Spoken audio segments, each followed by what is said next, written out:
Imagine a business that loses millions of dollars every single month, year after year, for 9 consecutive years.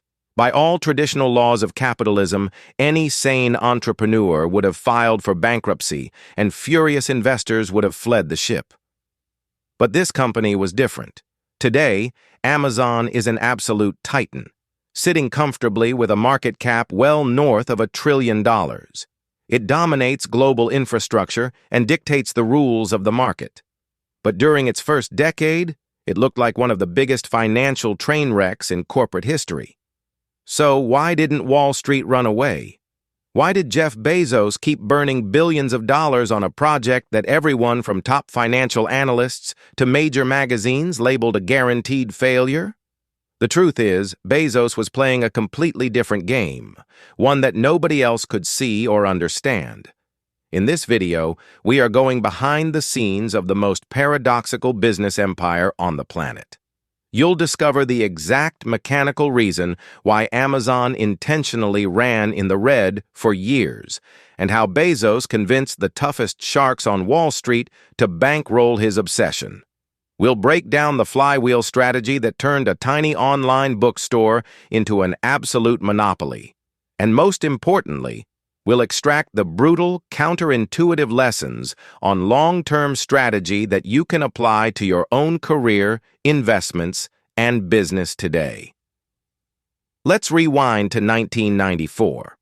Meet Jeff Bezos. He's 30 years old, making a massive salary as a senior vice president at a prestigious Wall Street hedge fund. He has the perfect corporate trajectory, a high-end New York apartment, and total financial security. But one afternoon, he stumbles across a jaw-dropping statistic.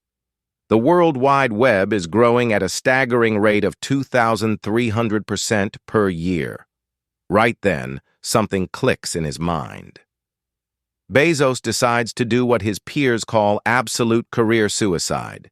He quits his lucrative job, packs his bags, and drives across the country to Seattle with a wild idea, selling physical paper books over this new and mysterious thing called the Internet. Amazon's first headquarters wasn't a sleek tech campus. It was a cramped, poorly lit garage in Washington state. Instead of designer furniture, Bezos literally bought cheap wooden doors from a home improvement store and nailed legs to them to make desks. His entire staff consisted of his wife, Mackenzie, and a couple of programmers.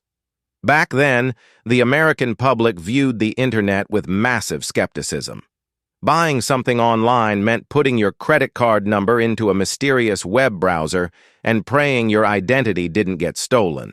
To the average consumer, Bezos's garage startup looked like a total joke. When Amazon went public in 1997, the skepticism didn't fade. It magnified. Mainstream financial analysts openly mocked the company's valuation. The consensus across America was clear. E-commerce was just a temporary gimmick. Why on earth would a consumer order a book online, pay extra for shipping, and wait weeks for it to arrive when they could just drive 5 minutes down the road to a massive, beautiful Barnes & Noble bookstore? Every single quarter, Amazon's financial reports delivered nothing but bad news. The company's revenue was skyrocketing, yes, but its losses were widening even faster. The more Amazon sold, the more money it lost. The media turned Bezos into a punching bag. He was painted as a reckless salesman who was simply burning through investor capital to subsidize cheap books. To traditional economists, Amazon looked like a textbook financial bubble on the verge of popping. But while the rest of the world was laughing, Bezos was quietly executing a master plan. He had zero interest in short-term profits. From day one, his ultimate weapon was radical, uncompromising long-term thinking.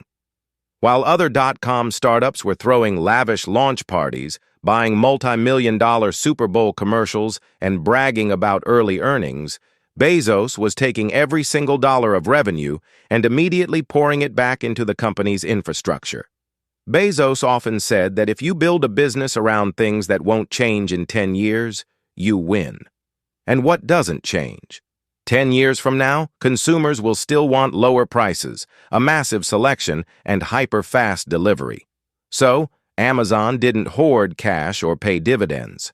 They aggressively bought up land, constructed massive fulfillment centers, designed proprietary logistics software, and invested billions in bleeding-edge tech that was a decade ahead of its time. Bezos didn't care about pleasing Wall Street analysts next quarter. He cared about owning the entire infrastructure of global commerce 20 years down the road. Then came the year 2000, the ultimate moment of reckoning that nearly destroyed everything. The dot-com bubble burst with atomic force. Over the course of a few months, trillions of dollars of market value evaporated. Thousands of highly hyped tech startups went completely bankrupt overnight, leaving behind empty offices and worthless stock options. Panic gripped the entire economy. Amazon's stock was caught right in the blast zone, plummeting a brutal 90%. The price dropped from over $100 a share down to single digits. The headlines returned with a vengeance, essentially writing Amazon's obituary. The pressure on Bezos was unimaginable. Board members were sweating, investors were screaming, and the company was dangerously low on cash. In a crisis that would cause almost any CEO to pivot, panic, or sell out, Bezos remained eerily calm. He refused to change course. He tightened operations and cut unnecessary costs, but kept the core long-term strategy completely intact. He knew something the panicking market didn't. Amazon's physical infrastructure was already built, paid for, and ready to scale. When the smoke finally cleared from the dot-com crash, Amazon was one of the very few tech companies still standing. And right around this time, a massive cultural shift hit America. High-speed broadband internet entered millions of homes. Credit card security became normal. An entire generation grew up completely comfortable interacting with screens. Suddenly, online shopping wasn't a weird tech hobby anymore. It became a mainstream American utility. And then, in 2005, Bezos delivered his ultimate masterstroke, Amazon Prime. For a flat annual fee, customers were promised free, 2-day shipping on millions of items. Internally, Amazon's own financial executives were terrified, calculating that shipping costs would absolutely ruin the company. But Bezos knew human psychology. Prime completely rewired the consumer's brain. Fast, predictable, and free shipping went from a luxury option to the baseline expectation for all of retail. Let's be honest, Amazon's deadliest asset isn't the physical inventory sitting on its shelves. It's the sheer frictionlessness of its ecosystem. Once a consumer subscribes to Prime, they are trapped in a brilliant psychological loop of convenience. Why would you waste time searching a random website, typing in your shipping address, or driving out to a local supermarket when you can just open the Amazon app, hit one button, and see that brown box on your doorstep tomorrow morning? Amazon stopped just selling products. They mastered the art of selling time, predictability, and pure convenience. By the time brick-and-mortar retailers realized what was happening, Amazon's customer loyalty was so deeply entrenched that it became practically impossible to break. The meteorizing rise of Amazon isn't just an interesting corporate history lesson. It is a masterclass in strategy that challenges how we live our lives. Most people, businesses, and creators are fundamentally wired to think in incredibly short horizons. They focus on the next week, the next month, or the next quarterly bonus. They demand immediate validation and instant results.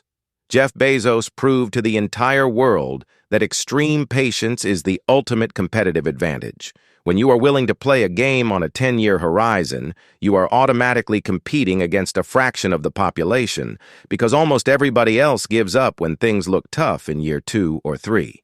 Amazon didn't lose money for 9 years because it was failing. It lost money because it was building a foundation too massive to ever be knocked down. Ultimately, Amazon did far more than just change the way we buy goods. It completely rebuilt the mechanics of global supply chains. It redefined consumer expectations across the globe and forced the entire retail sector to adapt or die. The Garage Project, that Wall Street elites laughed out of the room, the company that spent 9 years bleeding cash on the edge of a financial cliff ended up writing the playbook for the 21st century economy. So, what do you think? Was Jeff Bezos a brilliant visionary who calculated this entire future 20 years in advance? Or was he just an incredibly lucky guy who caught the perfect internet wave at the right time? Drop your thoughts in the comments below. I want to see what you think. If you enjoyed this deep dive, make sure to hit that like button, subscribe to the channel, and turn on notifications so you don't miss our next business breakdown. Thanks for watching, and I'll see you in the next video.